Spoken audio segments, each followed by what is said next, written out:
Tapos napamuli ito po yung bagsak niya. Nadulas siya na parang natapilok na ano. Ilakad mo. Sabi niya po yan. Alis na po yan. Lakad ka na din. Malalaya. Paano ito nahirapan, hindi niya kayang maglakad ng sulok? Hindi. Sa likod ka din dito para makita natin yung liwanag dito. May pamalit po itong damit. Anak niyo po ito ng bunso? Panganay po yan. Mayroon pa po siyang kasunod. Bali, 4. Ay, puti. Tapos mo dyan kamay. Ayan. Ayan po. Ay. Tapos mo. Bari mamimin. Kailan pa po ito nahirapan siya maglakad? Ano po yan? Ay, Nangyari December 2.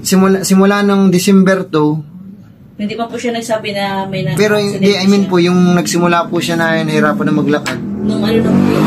December 6. December 6. Pagpasok sa school po, iika-ika na yan. Anong December, ano po yun? 6? December 4. December 4, mga ganyan. No, ano yung likod niya? Tapos ano po yan? Parang yung singit niya, sir, ang dating iniinda niya. Yun na nga po yun yung kanina, nasa hips niya, yung pinakang... Kaya lagi lang po yan nakahiga. Sa bolt joint niya.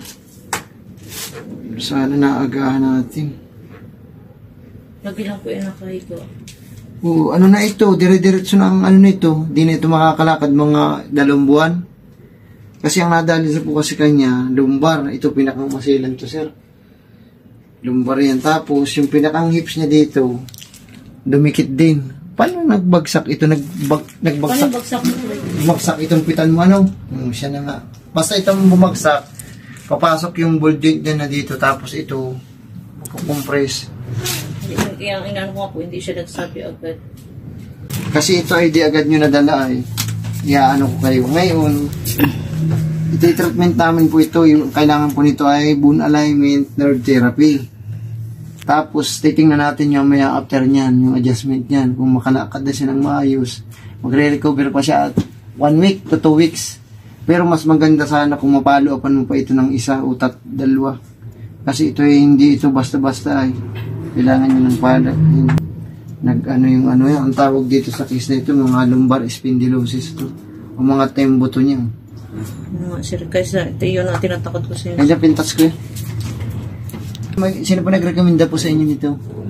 Yung ano po, ako po kasi yung kasama ko sa basketball, yung dislocate na ano niya, yung tuhod niya, nagpaano po rito sa iyo?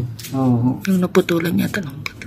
Ay, oo, yung Tagalabo po kayo? Taga rito lang po, taga rito po sa diet, pero yung kasama ko pa sa basketball, dito po siya dati nakatira. Sa katabi niyo, si Perpetua. 1, 2, 3, 4. Ito paangat na din to. Masilang pati yung tinamaan sa kanya, yung lumbar. Ito yung nambabalda eh. Yung pag napabayaan mo, dire-diretso ang ano mo niyan, higa mo. Kaya nga, nakakautay-utay pa siya ng lakad. Ano yan, sir? Naghiga talaga siya. Bali, ano yan? Buong December nakahiga yan. Nakahiga. Kumbaga, Titingnan natin. Tapos ang ginawa namin at ano na kami, namayat siya. O mga mayat po yun kasi mas namayat pa yan, sir. In-hospital namin yan, tapos in-straight. Kaya kung may yung titingnan ko lang kung yung balance niya. Nag-ano ka na kompresan? Kunin mo dahil itong upuan, titingnan ko lang kung paano siya maglakad ng Hindi ka tayo. Sige. Sige, balance. Lakad mo. Sige ba? Kanan yung tinamaan dito sa hips mo. Tawag mo na, Ay, usap mo muna dito. Dito ko. Pataas ang hila. Okay. Hila. Tiis lang na. Tiisan lang. Nagagaling mo yan. Naman, dadandanin lang naman natin. Kasi di pa ito pwedeng persahin ay. Kasi maputulang ka ng ugat niya. Okay. Hila. Gi. Hila pa. Yan. Hila pa. Up.